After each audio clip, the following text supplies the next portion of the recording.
There we go. Hey, everybody. This is Crowdsource Politics. I'm your host and moderator, Anthony Strain, and today I am joined by Art Black, How's it going? Nikki Adams. Oh, I guess she stepped away. Inopportune moment. And this is Crowdsource Politics. This is a live episode of the Crowdsource Politics podcast. We will be talking about the vice presidential pick, Kamala Harris. Why she was picked, a little bit of her history of a little bit of her political history, and what we think about her. With all our live episodes, as always, you are welcome to join in on the conversation by hitting us up in the chat, or even joining us on our Discord server, which you can find on the About server, the About section of our Twitch.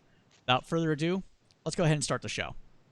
So, Art, you kind of predicted this from, I would probably say, what, like April of last year or something ridiculous. Do you feel vindicated? Do you feel pleased? What's your thoughts, man?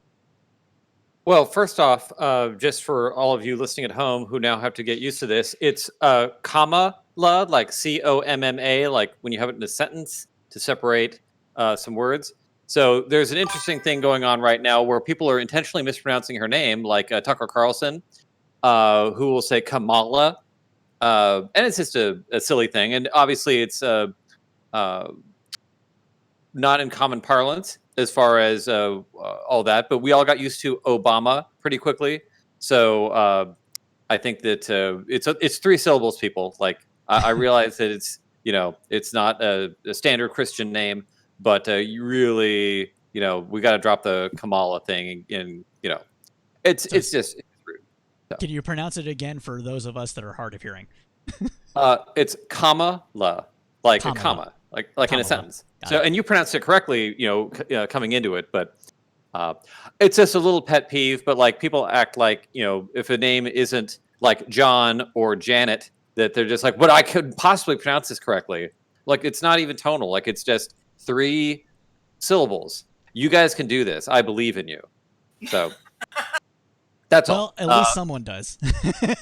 Well, so that aside, and I was a linguist in a former life, so this sort of thing irritates me to no end. So that aside of me being absurd, uh, yeah. So it's interesting with Harris. Really early on, she has reached out to, and you guys are going to hate this. I'm just going to say it anyway. The Hillary Clinton kind of donor class, the Clintonista power structure that really is the backbone of the Democratic Party. So one of the reasons I felt really strongly about this was not that she checks like identity politics boxes or any of that, but the fact that she, as a you know, I hate to say this word because with women it's used incorrectly, but ambitious, or not incorrectly, but people read too much into it or use it as Right, right. a put down. But she's someone who I think correctly analyzed the existing power structure and decided to make a play to move up in an optimal way. So correctly reading that, I think that she realized that Clinton got the nomination because she had that internal power structure within the Democratic Party. And she's gone to great lengths to try to make inroads with those. So I think that's kind of why she had such an advantage, is that there's plenty of other people out there, who, and I hate to even say this because it sounds dismissive, but who do check identity politics boxes. But she's also a very accomplished politician in her own right, and I think you get that because you read power structures correctly and you move up. So as far as that goes, I think that's why I had a lot of early faith that she was going to do well. Is that I think she read the room correctly and made the right plays, and even though it didn't really work with the voters, it still worked where it mattered with the power structure. So when it came time to pick a vice president, yeah, she didn't get the presidential pick, which is I thought she had a better chance at that than. Oh, say what? Yeah, sorry. Go ahead. My something messed up. That's all. Oh, no worries. I thought she had a much better chance at being the presidential pick than as it panned out. Some people just aren't great campaigners, so that's it takes practice. Some people have a knack for it, some people don't. But she didn't really catch fire in the primaries, but she still made the correct inroads, in the halls of power where it mattered. And now here she is as the vice president or vice presidential nominee of a man who's already said he's not going to serve a second term. And there are doubts he'll serve his entire first term. So, well played, Harris. Well played. Nikki, Anyway, I think. So go ahead, Art. I was same thing. I was going to say, Nikki, what are your thoughts on this?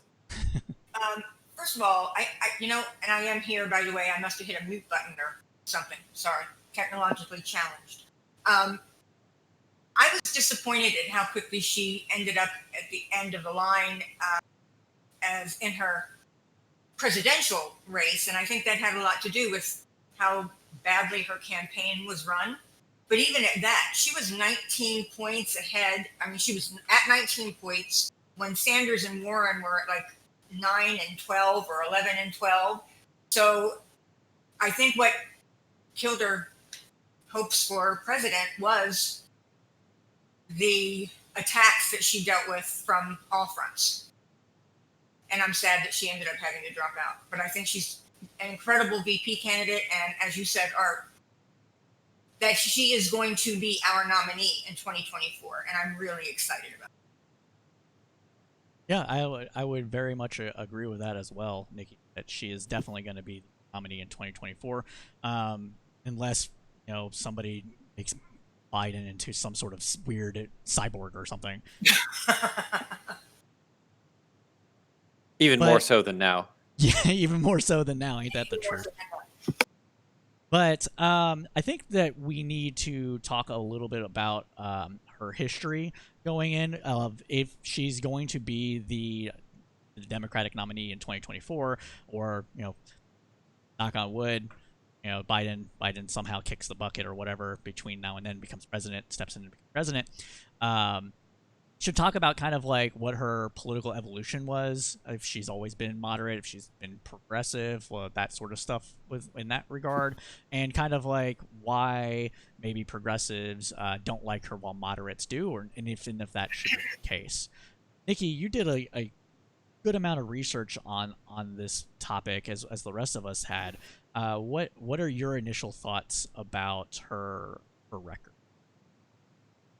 I think that what has happened is she immediately upon her presidential announcement for her candidacy, there was a young woman named Liz Balazan who wrote a very lengthy but very shallow read on her. And after that point, everyone that has written other articles that are slamming her progressive record and saying that she was bad on people of color and all the other things in her AG and DA and ADA days have used that person's article as a resource, and that's what they're quoting from. The fact of the matter is, she had a lot of really great initiatives as both the DA and as Attorney General. She is very progressive in some of those areas of her record, and in terms of her Senate voting record, she's also very progressive. She ranks ahead of both Bernie and Warren in her record in the Senate. To be fair to Bernie on that a bit, he will vote against bills that aren't progressive enough or leftist enough. So I don't know whether that's a good measurement or not. It's just like a point right. behind. Right. So it's very telling that her voting record in the Senate has been very progressive. But I think we should take it back even before then to where she was a DA. She came into being a DA in San Francisco when both Democrats and Republicans were both very much still tough on crime, and that kind of colors the kind of things that she had done, because everybody kind of acts within the moment that they're in, right? So if you're trying to be a person that gets political power, or make a difference, you can't rock the boat too much of where you're at in the time that you're in. So if you're trying to be a person that gets political power, or make a difference, you can't rock the boat too much of where you're at in the time that you're in.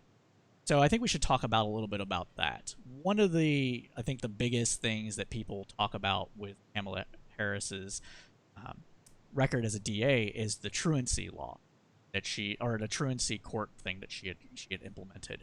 And to a lot of progressives and leftists, that is very much tough on crime. Throw them in jail, punish them. Is that true though? In the sense that that actually happened, or is it more nuanced? You would go right to the thing that I didn't really look at, because I looked at it and I was disgusted, and then I just walked away from it. So, how about you, Art? Mateo? Anybody want to jump in here? I'm not sure if Mateo's quite with us yet. I can see him. Oh, is he in Skype? Yeah. Oh, snap. Yeah. Okay, hold on. I got to get him into Mateo. I'm sorry. I didn't know that you were with us. I'll get you into the video. But I just thought I was. no, I knew everybody that's joining us for the first time. We're back from a long hiatus because my computer fried on me, so I had to reset everything up today. So that's been the biggest issue here. But Mateo, please go ahead and give us your thoughts while I get your video in here. From what I understood about the truancy thing, it was just blown completely out of proportion. I mean, she was probably just punishing parents for neglecting children, and I don't know. I never even looked into it, actually. I don't know. I mean, yeah, with that, nobody in San Francisco was actually ever prosecuted for this whole truancy thing. It was more of just to kind of scare people. And, Right. If you have no reason to keep your kids out of school, there's an argument to be made that, at a certain point, the state does need to look in and see if the children's welfare is being attended to, like, what's actually going on there. And if there's valid reasons, of course, then, that's one thing. But if there's not valid reasons, then at some point, if you have a law, the law needs to get enforced. I feel like there were some other people in California, but not San Francisco. Like usually when she answers it, she uses the California or the, speaking very specifically to San Francisco. And I believe that there were some, I want to say, well, there was a 30% drop in truancy in San Francisco. Yeah. So she did get some results. And it looks like 6 parents were booked at the Orange County Jail in 2013 under the law. So it looks like there was a handful of people who may have actually been booked on this, which is misdemeanor. Charged a total of 22 parents under the law. But nobody went to jail. There might have been a couple of people that did, because California, the whole, did adopt this very successful truancy policy, and so there might have been a few people. I don't want to discount it that people had been messed up from it. I think I read an article sometime last year where a woman said that her child was chronically ill and that she was taken to jail for it. But that's the only case that I could find of it. Okay, it looks like there was one. Oh, there's only one extreme case in which a mother was jailed, and it wasn't by her. It was by someone else. I mean, her position on it was essentially like, we just need some teeth to this anti-truancy law so that we can scare people straight, so to speak. And outside of very extreme cases, I mean, California, if you've got 35 million people and in the course of this law, one mother has been sent to jail, it sounds like this is kind of an overblown thing. Like there's probably are occasional random extreme cases where some people are just bad parents and they're not doing right by their kids. It happens all the time. So sure. I feel like this is probably, exactly. Yeah, it's just an overblown thing. I mean, if this was like, dozens, hundreds, certainly you could look at it and say, this doesn't look right. But this seems to be more like something you just threaten parents with, just to say, hey, like, stop effing around and send your kids to school. They were talking, I mean, the truancy measure was missing more than 50 days of school in a school year. That's ridiculous. Unless you have a child that is chronically ill, being out of school for 50 days out of a school year is pretty extreme. Yeah, I'm not even sure how that became a controversy. It must have been someone who just assumed it meant your kid misses a day of school and you go to jail. And, instead of reading anything, they just went to social media and they have influence. So it spread like wildfire. I think it's a little more different than that. I think what it primarily boils down to is that a lot of people believe that you shouldn't be putting people in jail for these non-violent kind of offenses, and that Like they drunk driving. I mean, yes, sure. That's a great example of where people should probably be in prison. But to be fair, I want to say that they look at this and they're like, okay, then why is the courts involved in this at all? Because they can't fathom that somebody needs to have that kind of stick to get them to do the right thing. And from my perspective, I would say that it was very much geared towards diversion. In order to do anything like this, you have to have a law on the books in order it to have any teeth or for people to actually follow it. And so by getting them into court and figuring out what the issue was for the child, because in California, I think it's 2 miles if you live within school, your parents are responsible for getting you to school. They don't have buses that do it. That's not the way it is in a lot of other states. And they used different avenues in order to make sure the kid got there. Providing transportation, maybe child care, what have you, to make sure the kid got to school when they needed to. If, like, the parent was at work, kid's just like, oh, I'm gonna stay home because no one's watching me, that sort of thing. So I don't find it to be terribly anti-progressive in my opinion. There's certainly implementations of it that could be. In this particular case, it seems like one of those things that you put it on the books just to have something to reference when you talk to these parents and say, hey, you can't do this. Like, we need to talk about why your kid's not going to school. Like, is there a medical issue, or are you just, I don't know, making him work in a sweatshop and make Nikes or something? Like, you don't know what's going on. And in a state this large, you're going to see some random wacky stuff that you just need to be able to leverage people with. So, I see the potential for abuse here, but I don't actually see any abuse. It looks like it was something that was very, very, very lightly used. Except that there were occasions of abuse in other counties, because there were DAs in other counties that charged and prosecuted parents, which was not the way the law was meant to be enforced, as you said, Art. There was a caveat in the law that parents should be noticed about the law, and that they should meet with the parent and find out what exactly is going on. It's not wasn't ever supposed to be, oh, your kid missed 50 days of school, you're going to jail. But there were DAs in California that actually took it to the wall. Yeah. And of course, I'm broadly in favor of jailing parents under any pretext. So, for me, I guess I'm on the other side of this from all you guys. But as far as an attack against Harris, I think it's overblown. It is. So we talked about something that is seen as being tough on crime. What was one of the things that she did that was seen as a progressive reform for the time? Progressive DAs weren't really thought of as a thing back in the early 2000s, early 2000s to 2010s. Was more kind of along the lines of people being quote unquote smart on crime, being very technocratic with their approaches to crime. So in that kind of sense, what was one of those things that she did implement that can be seen now as progressive?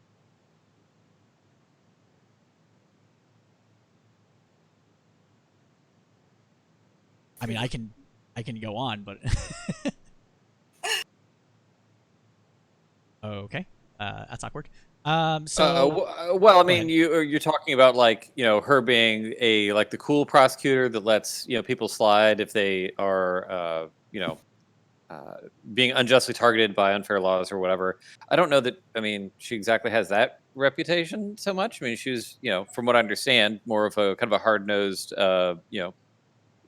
quote unquote law and order type. So. Yeah, I think the "hey guys, I'm a progressive" thing came around right around when she thought she was going to be president. You're right. Yeah. I think I'm going to go ahead. Say again, Nikki. I'm sorry, I talk over you. I don't think that that's true at all. Let's hear it. It only came out as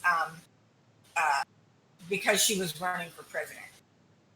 One of the problems has been the way the press has painted her, and again, relying on that very shallowly researched article is that there is nuance, which seems to have gone the way of irony in Trump world, as we've all lived in Trump world. Nuance and complexity and context. So, give me 1 second. We all have notes. I know that she did a lot of. I'm sorry. Somebody take over for me for a second, please. I'm having some issues with my notes.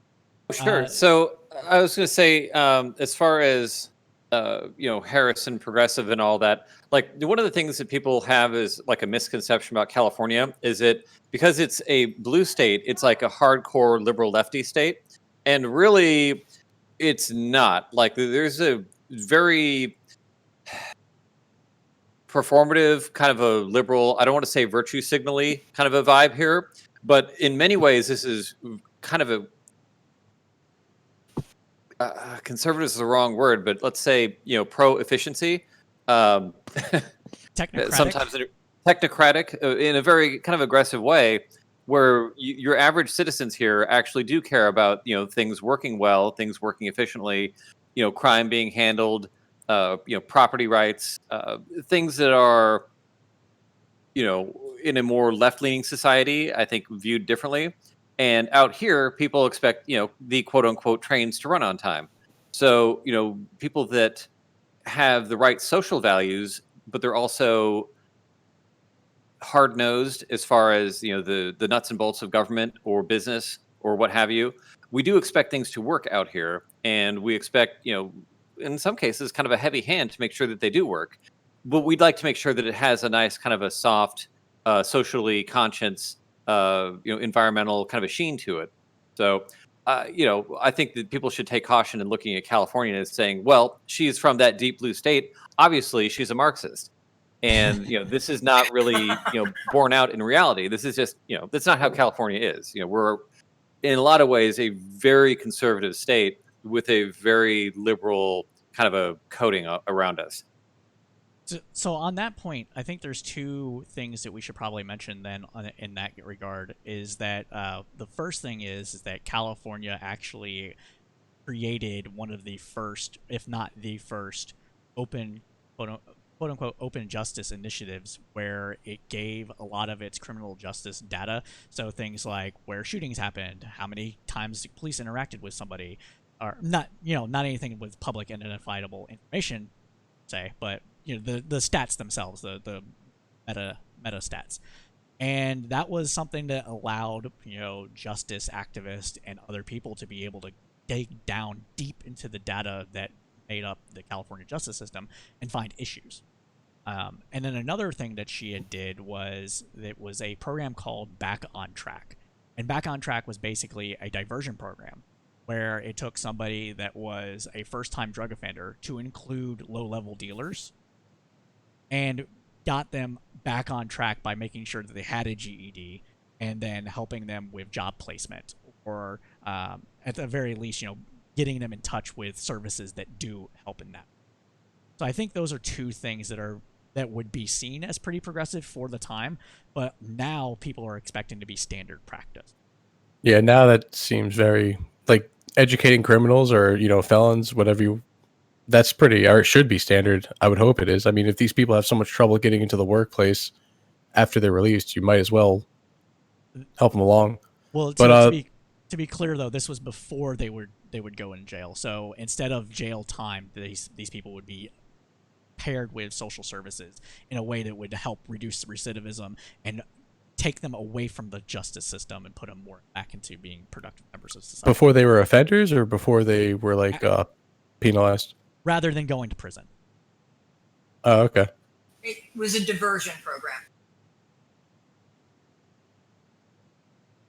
But Mateo, you had stuff that you were saying that she should still go ahead and finish your point.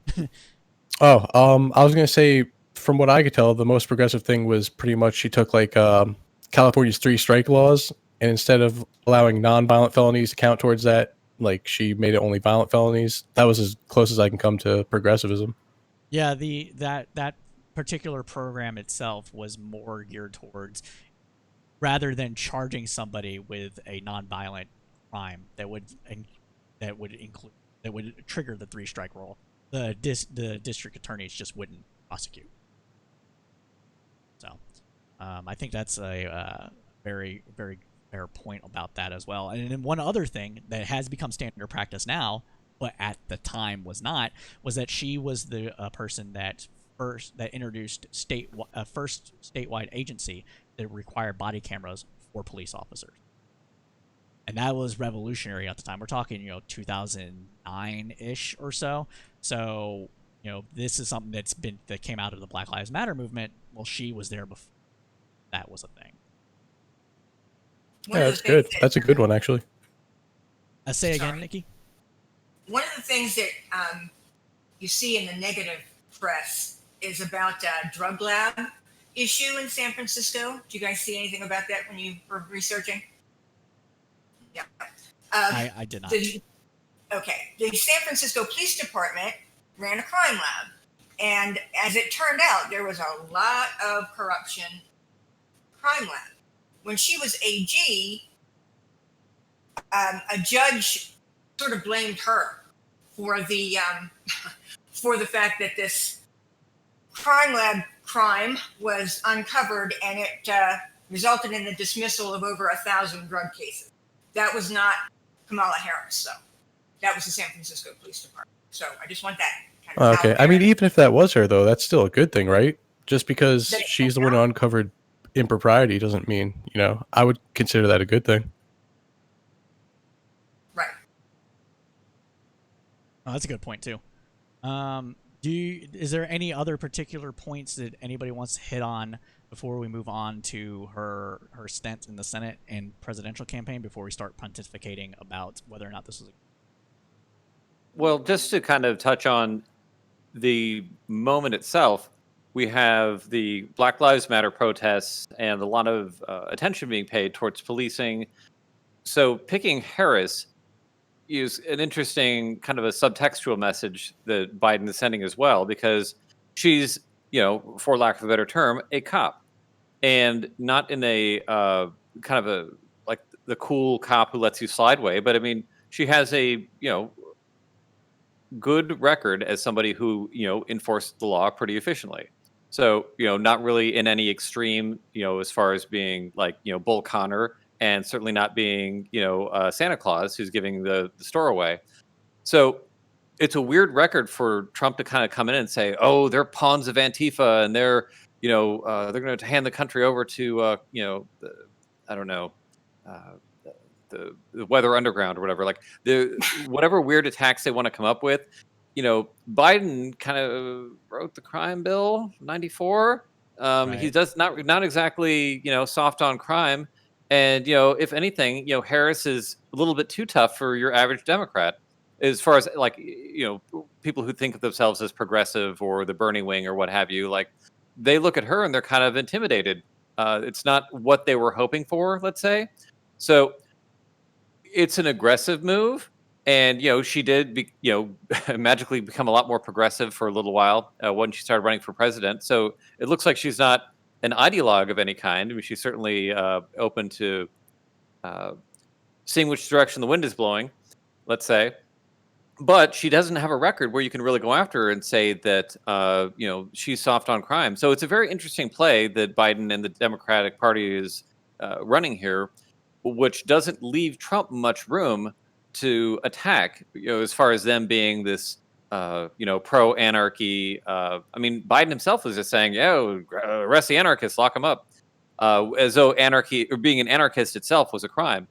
So with Harris, I think that it's a statement that, I know you guys want all this reform and all that. There's a lot of crazy stuff going on in the streets, but we are still a mainstream enforce the law party. So that statement is basically what they're running with, and it's making for an interesting election. No, that's a fair point. So what are some of those more progressive things that she had voted on or ran on while transitioning from the Senate to the presidency, or to running for presidency?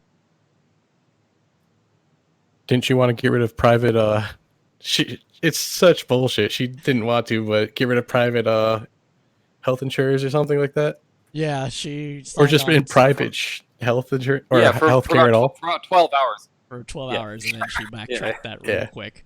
Yeah. She Which Pete goes to Buttigieg that real quick. Yeah. which goes to show that one of the things that progressives are a little upset about is that that comes off as being an opportunist, when really it's just like, oh crap, that's not what anybody wants at all. I was wrong. So, But it is mean, it opportunist, and this is the point: is that these people who talk about how like Biden is this hardcore ideologue and he's not going to move left, and Harris isn't going to move left, they'll move wherever like the energy is and wherever the space is to occupy. So if there's a a vacuum to be filled, and it looks like, hey, we can get over 51% going that way, they'll go that way. So a lot of these people that want these policies just need to go out and make them popular. Stop waiting for these politicians to pick unpopular positions because you like them. Like that's not who they Right. are. Yep.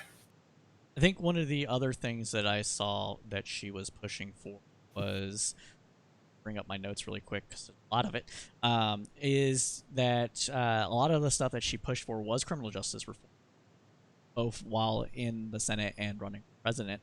One of the things being the bail reform bill, where her and Rand Paul actually came together to write a bill that would eliminate cash bail and help states transition to a more fair system rather than relying on cash to determine whether or not someone is eligible before trial. Well, I think the cash is more of an insurance policy than anything else when it comes to bail. It's what it's supposed to be for, but go ahead, Nikki. And you would think that that would be like a fair thing, except that given that the people who are arrested are far more people of color and poor people. So if a poor person or a person of color commits the same crime as a white person does, the white person will be able to make bail. The people of color and the poor people, both black, brown, and all three, black, brown, and white, they're not going to be able to make that cash bail. So they have to stay in jail because they can't come up with a cash bail, which leads to a loss of employment, which leads to a loss of a place to live. The social issues that arise from cash bail are myriad and not pretty. Don't they give rich people higher bails to reach though? Isn't it usually based on what they can afford? No, it's not based on. It's not based on what people can afford. There's usually minimums, and those minimums are usually pretty high. We're talking about a couple $1,000s.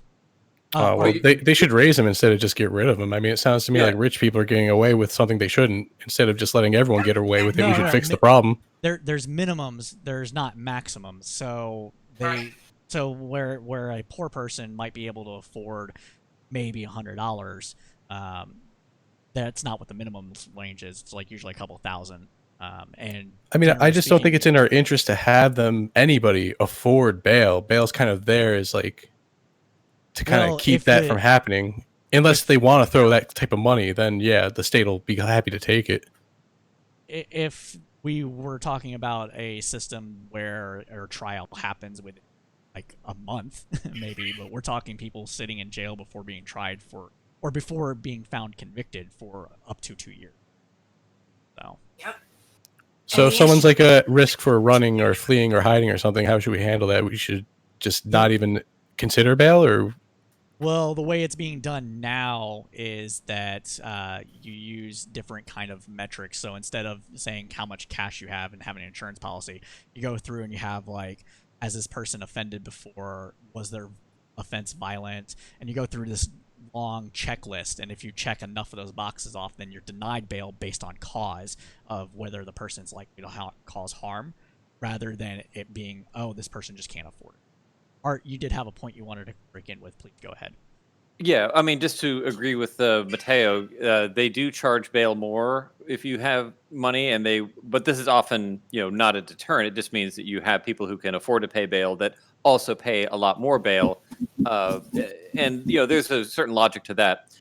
With the removal of cash bail, one of the downsides to that is that a lot of times it's discretionary whether or not a judge would let somebody basically go or not, as far as denying them bail, or not denying them bail, but basically how they were held pre-trial. So in an instance where there's no cash bail, there's nothing on the table, there are some instances where judges have been, kind of uninterested in letting anybody out of jail, just keeping everyone, because you don't want to let somebody go who could potentially commit more crimes, and then they'll say, well, why did this judge let them go? So Right. you kind of need to have mechanisms on the other side, like you were saying, that checklist approach is one that people are looking at. But in instances in California where we've looked at it, there have been some concerns with that, as far as without a cash bail mechanism, the judge is like, well, now I have no way to know who I should keep and who I can't. And every case is different. And if it gets down to a judgment call, then it's going to be the judge's judgment that's going to be called into account. So Right.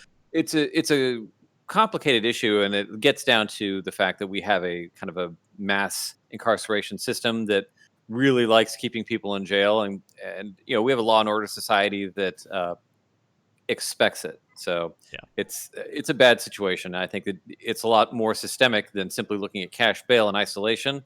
There's a whole other aspect to all of this that would need to be addressed before that could be I think adequately reformed.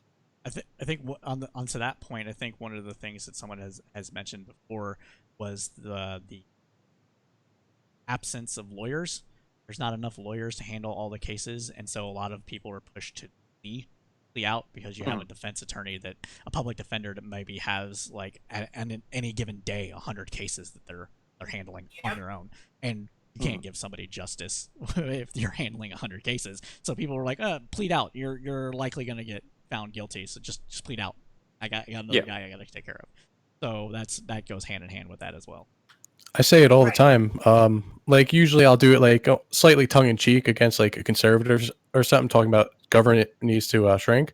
I'll say the government needs to actually grow. We need a lot more public defenders. Like, it'll seem absurd if I even probably gave the number that we need, just because everyone would be like, why do we need that many? And it's because we're just stretching all the ones we have so thin. And it's actually, it's an injustice. Like, that's really one of the things where we really should be pumped about putting public resources to work, is getting anybody a fair trial, whether they're good or bad. Exactly. And there's a lot of stuff that we should probably not regulate, like drugs.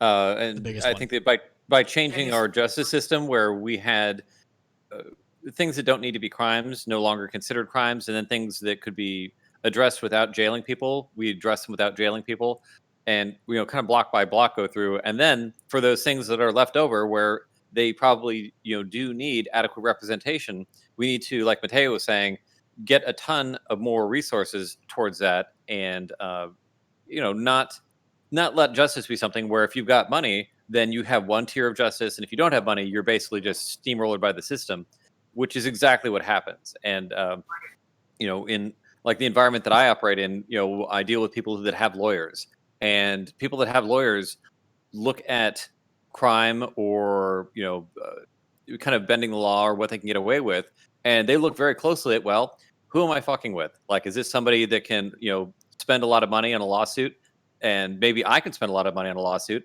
and I don't care, like, I want to get my way, I'm going to see what I can do. And other times you go up against people who just can't afford to defend themselves, so they take whatever deal that comes across their way. I've had not wealthy clients, but wealthy, well, let's say people in my orbit where things have gone wrong, and it's been easier for me to just pay them off rather than go to court. So, and even if I know that I'm in the right, do I really want to go up with somebody with a $80 million net worth that is bored and is totally fine with messing with me and just completely going to town in the legal system, using their wealth as an advantage? And the government does the same thing. They use their wealth as an advantage against poor people who, without any kind of representation, you just get crushed by the system. Like, you have no idea what you're up against, and if you make a wrong move, it can be way, way worse than just pleading guilty to something you didn't do. Sure. On the point about the the war on drugs, she actually has co-signed Booker's bill to completely legalizes marijuana. But I mean, it does it in a way that's kind of not just straight legalization right away. It's like legalization, decriminalization, legalization, research, from what I understand how the bill works. The eventual point being legalization, but making sure that there's mechanisms involved for recreational use, like regulations in sort of sense, so that you're not getting a gummy that has THC content of 100 and killing, not killing yourself. Yeah, this is a process that ancient Roman legislators in the old Senate of Imperial Rome used to call just the tip, where they would start with a small amount and then work their way in. So I'm fine with that incremental approach. Mateo, you had something you wanted to add? Yeah. What? Go ahead, Mateo. Then Nikki, please. When it comes to cannabis legalization, I would actually be against the incrementalism. I think it's so harmless that we could even get away with it. And her actually co-signing Booker's idea is almost like an example of what progressives have against her, because we're talking about marijuana. I don't see why we'd have to just decriminalize it first. We should just completely cut the snake off at the head. Well, it does legalize it, but when I said decriminalize, I think that it's first. I just don't think that's a necessary step. On the federal level, and then allows states to do what they want. So a lot of states will do decriminalization. A lot of states will do legalization, but they do want to have regulations in place for, like I said, you don't want somebody to pick up a gummy, eat it, and it have 100 grams of THC in it, sort of thing. So it has those sort of things where it's like, well, let's get where those regulations need to be first, find out what those are, before just saying, okay, legalize it and you figure it the fuck out, I don't know. I just don't think that's necessary. I don't think that's going to lead to gummies being eaten by, I don't know who, but. Well, it was just an example. I'm not saying, think of the children. I'm not doing that. I mean it in the same expansive way as you. I'm just saying, I don't know. I just don't see it as I'm a big fan of incrementalism almost anywhere when it comes to government, but this is like the one area where I would actually be completely fine with just across the board legalizing weed and edibles and shit, and then letting, the laws kind of adapt to that. I think that's a fair 100%. I mean, the only argument I have against that is that Americans are so fucking stupid that I really just, at this point, if you can't look at the polling and see that there's overwhelming support in this country to legalize marijuana, it's because there's these entrenched people who will, like Joe Biden, who will probably go to their grave, the Jeff Sessions, all these guys who just don't care. Like they're not interested in the data. They don't care about how harmless it is. They are going to fight it to the death because they're just stupid. So we're just stuck with that element of society who, if we need to use some kind of leverage to get past them, and if that's a bit of an incremental approach, okay, it's stupid. We should just legalize it now. We should just muscle up and just push past them because we have the numbers. But if that's what it takes to get anything moving, then okay, we could at least do that and maybe accelerate it, down the road. But I'll take whatever I can get. Yeah. That's all. It's just ridiculous, but it is what it is. Nikki, you wanted to break in with a point as well. Yes. Actually, 2 points.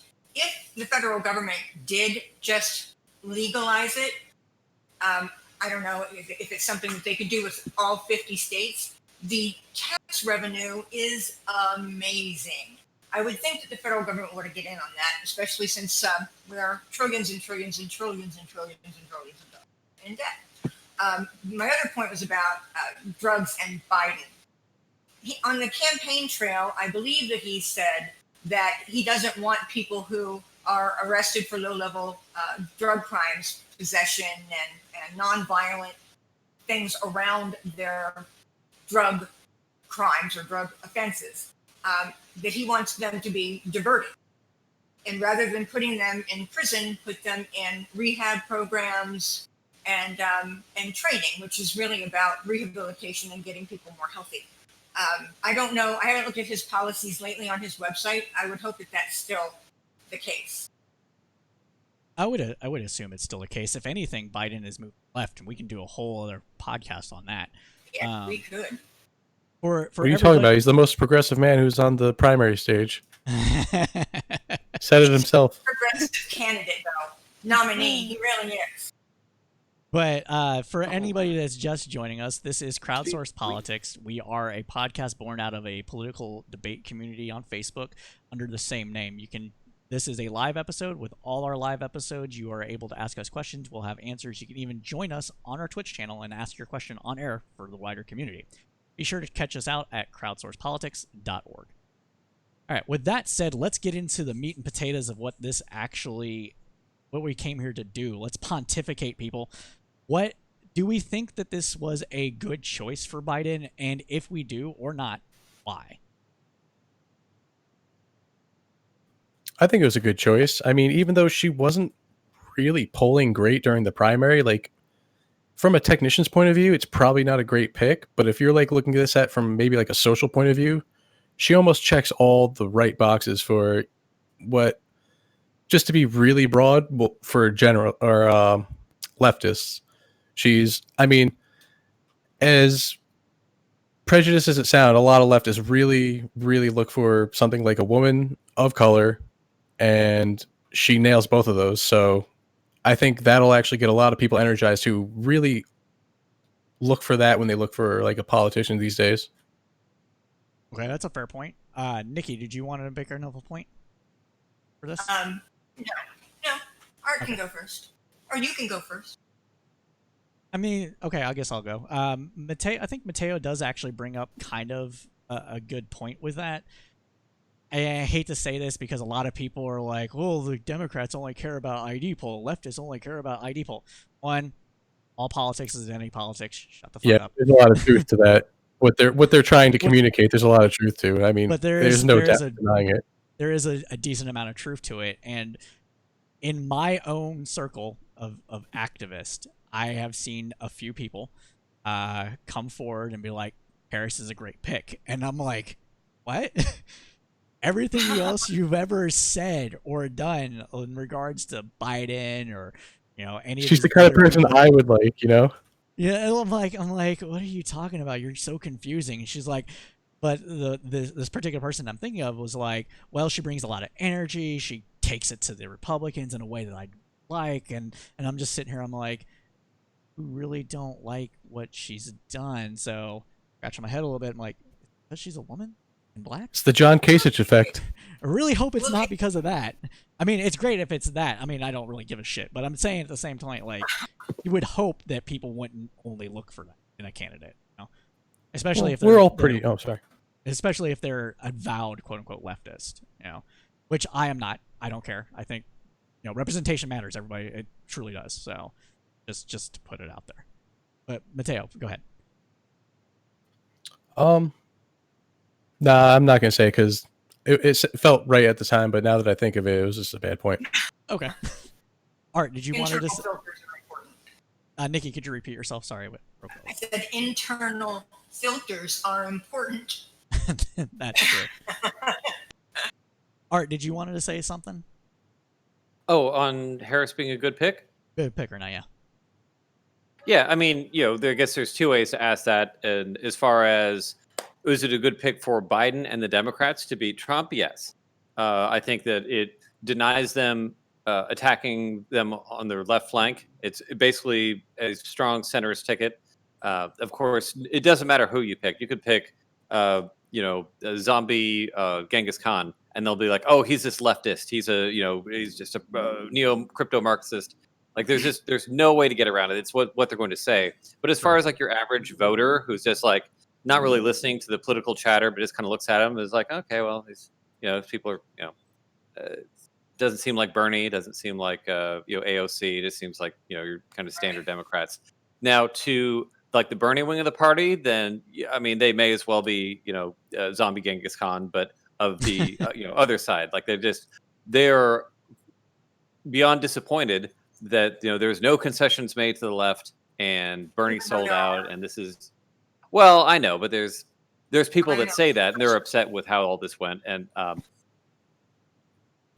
get it, but I think that the country's in a weird place right now, in that if sometimes you take the safe win.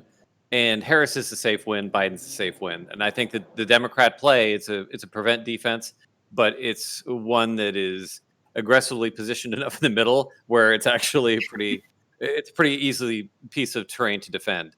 So Harris doesn't give them any anything easy to attack. You know, she's a pretty aggressive prosecutor. There's nothing wacky in her Senate career. It's a safe bet in a time where sometimes, you know, you the way to win is just to play it safe and just, you know, do some running plays and just get some yardage, and that's what they're doing.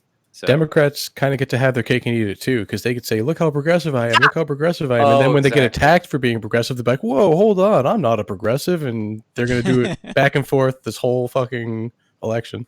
Well, just the very fact that she is uh, Asian, black, and female, it lets them play an identity card just on a surface level, which at this point, you know, it's a really low bar, but it does matter in a certain aspect. It actually legitimately does matter. Mhm. So, but it also doesn't matter in terms of policy because, you know, she could be, you know, uh, as white as a John Kasich, and it wouldn't matter because, you know, you're going to get the same policies that you would out of a centrist politician that was, you know, a Tim Kaine or whatever, but in a different package. So at this point, that's the concession that you get for 2020 people is that you get Tim Kaine or Hillary Clinton in just a, you know, more interesting package.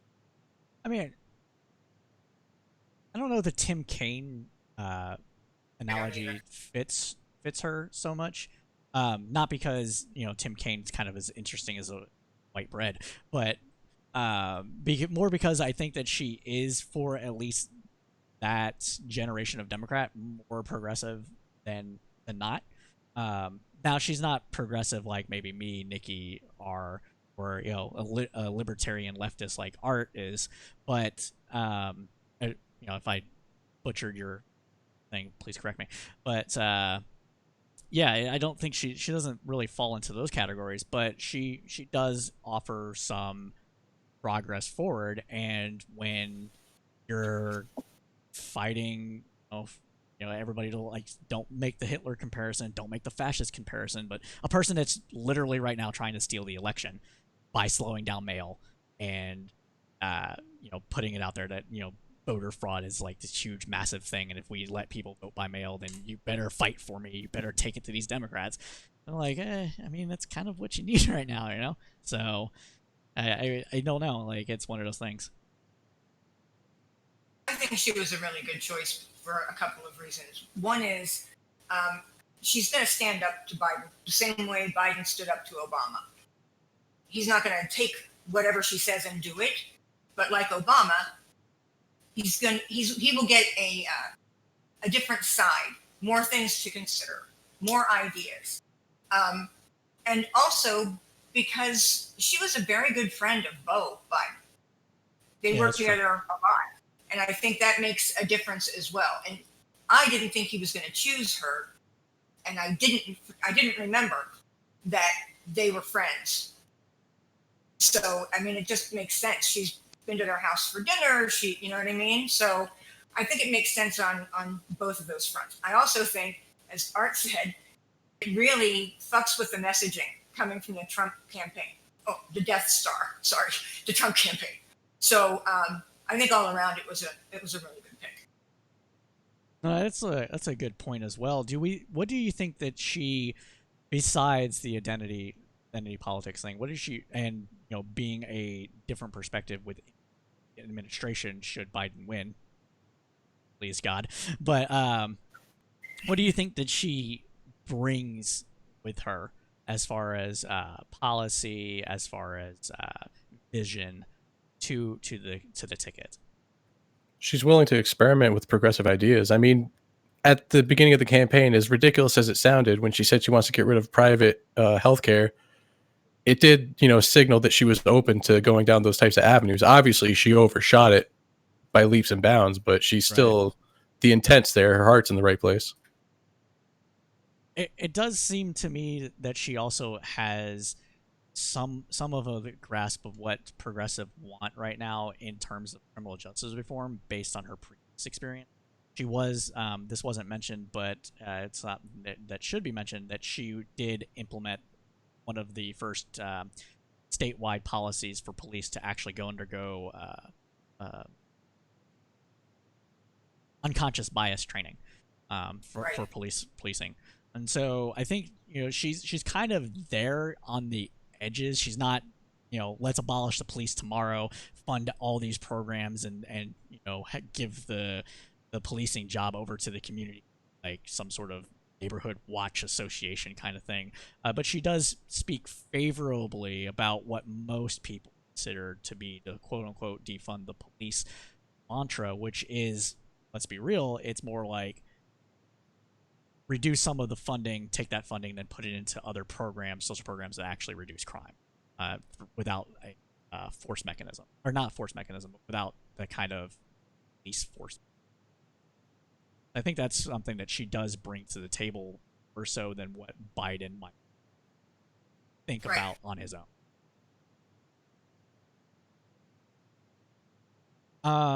What do we think? We've already seen a bunch of the attacks, but as far as substantive attacks against her, what do we think we could see coming from either the far left or Republicans right in general that would actually possibly stick, and the mud that would actually stick to her rather than off? So she's an anchor baby, and she's not eligible to be president. Yeah. I don't think Jesus. anything's going to stick. I don't think anything is going to stick to her. I really don't. It's going to be like a minor, like a mosquito. Go ahead, Mateo. Sorry, Nikki's coming in low on my end. The best I could think of is, find like a really controversial case that she had something to do with, and where someone seemed like easily seen as wrongfully convicted or something, and then kind of magnify that. Not much that I could think of where they could attack her right now.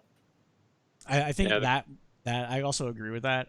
There's a couple of cases that I could think of that might actually stick. One of them was actually brought up in our group by one of our resident Republicans, for not turning over supposed evidence to a civil trial Catholic clergy rape scandal within California. And then possibly another one where her office fought to keep someone in prison that had been sent through the innocent trial. Now, that wasn't necessarily her doing. There was a lot of discretion within the office where she allowed kind of the way that California had been ran, from the DA perspective, from the AG perspective rather, to go on. But that will probably stick to her, and I think that's something that people should be on the lookout for. Art, did you have something? I'm sorry, I saw you.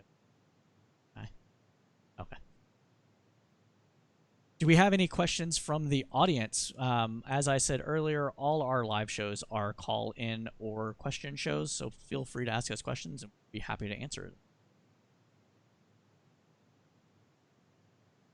One of the other things I think that she might bring to the table, other than perspective and the criminal justice stuff, is her ability. She's actually a decent communicator. I think that she will help Biden in that regard come up and improve the communication between him and the American public. He connects people on a very personal level, but there's all those gaps that he does, and Kamala Harris kind of does it a little bit better, less gaps. She's good at being really assertive and really frank, where Biden like kind of bumbles around, like almost to an absurd degree where people make fun of it. Like it's noticeable. So she's like straight to the point, and that would really help. Go ahead, Art. I was just going to say, at some point between when she dropped out and when she, reemerged, she got a lot better at body language and speaking. So she used to laugh at her own jokes, which is just one of those like speaking things that it's cringeworthy, but like there's things that would telegraph degrees of uncomfortableness or nervousness or I don't know. I can't quite put my finger on it, but I feel like at some point she got a lot better and probably was coached, because her presentation was not what it could have been. She does have a good way when she's in a groove as far as being very assertive, very direct, and being good at making points like a prosecutor. And when she's in that zone, she's very good. But when she's out of that zone, or I should say back in the like early campaigning times, and she was trying to be quote unquote normal, it came off as weird. Like that's not really her zone. But I feel like she's gotten better at it, and I feel like it's very specifically probably because she was coached at it. But that's just my impression. I guess we'll have to see how that pans out. I mean, I just feel like She some does- things are a little bit different. no, I could probably see it. I haven't been paying too much close attention to videos and that sort of thing on my end, but I could definitely see that being a thing. Nikki, go ahead, please. She just seems more comfortable. She Yeah. never looked comfortable on the debate stage. Now it feels like she is in kind of a groove. This is where she's going, and she's just very comfortable in the role. And that may have something to do with the fact that there was this friendship, because she is a personal friend of both the Bidens. So maybe that has something to do with it. I don't know. I wish she had been like this on the debate stage, though. I mean, the debate stage was crowded, so that could have been a part of it as well. Not everybody knows how to deal with the angles coming at them at the same time. True. Mateo, did Very you want true. to say something? Oh, sorry, Nikki, could you repeat Yeah, yourself she- since I spoke over you? I said true, very true. Go ahead, Mateo. I mean, she did kind of go after Biden pretty hard. It was maybe reaching a little too hard on the specifics, but I think she showed that. Okay. Yeah, no, definitely. But then when she tried to redo the point, it came off as hollow, I guess would be a good way to say it, or tired. She had already made that point in the previous debate. Like, she was thrown off kilter and stumbled a bit and didn't really know how to go with it. And I think that's what ultimately killed her, was that moment there. The one testament or slur or slam that Trump keeps going after is that she was so mean to Biden. How could he pick her? She was so mean to Biden during the debates. And he also said, what was the other thing that he said? He said because he picked her, a lot of men are really upset and insulted. Oh, it's the whole emasculating thing. Yep. How could you pick Trump's a the woman? worst thing for the Republicans. Like they spent so much money on becoming the opposite of what Trump actually is, and then this election happened, and now it's like, well, we gotta pretend it's just so stupid. Yep. The John shit he Birch's- says, it's Yeah, John Birch Society never really died, I guess.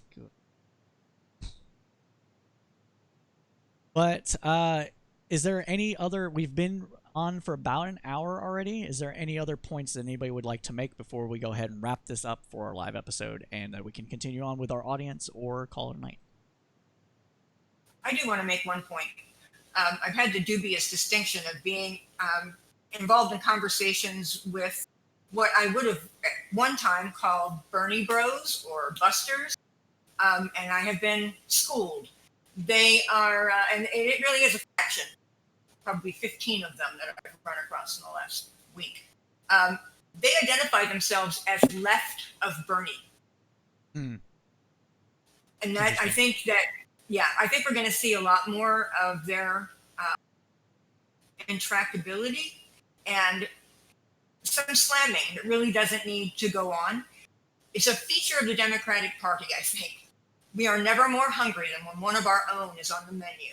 And I really think they're going to come after her really hard, and it's going to be ugly. It's going to be ugly as it was for the bros when they lost their shit in 2016. I think that's going to happen.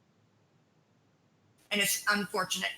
The whole third party thing, and I vote my conscience, and I have integrity, and all of that crap. But left of Bernie, it's very cultish. I try to be fair to everybody, so I wouldn't call it crap, but I do very much understand where you're coming from, which is the fact that we have the voting system that we have. So really, the only two people that have a possibility of winning is either Trump, Biden, and voting outside of that just helps the person you like the least win. And with some of those people, they probably like Biden a lot less than they like Trump, and that's because they think Trump will push things so far that they'll end up winning. But that's not how it works. They want to see it burn down. That's what they want. They want to see the whole thing burn to the ground and just, Right. give it to they give it don't. to the Democrats. A lot of them, I feel like, don't even consider the consequences of some of the next steps that they think should happen. It's ridiculous. Like, even if they don't want it to burn down, that's where their rhetoric logically takes us. Right. So do do you think we should talk about the kind of attacks that are coming against Harris from, I guess, conservative black people, or should we just avoid that topic entirely? Oh yeah, let's have. I'm not even going to go there. I'm gonna go there. I'm going there. Yeah, let's have 4 white people talk about how some black people don't think she's black enough. I mean, that's a discussion for that community. They'll For a figure it out. different podcast, no, for sure. That's it, right.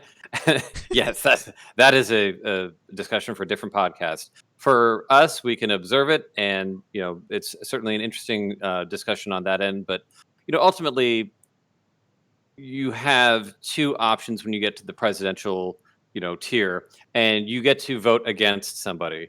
You never really are voting for anybody.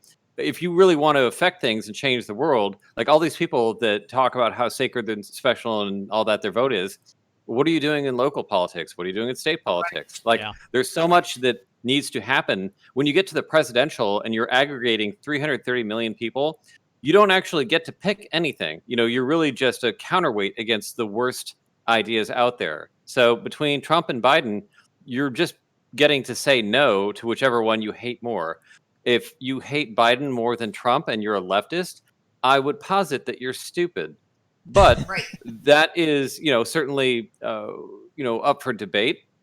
But I think it's pretty clear that as far as harm reduction, anyone that has progressive values could look at what a theoretical Biden campaign would do if president, the Supreme Court justices they nominate. I know you hate this argument because there's really no counter argument if you're, someone with progressive values and you value, say, abortion.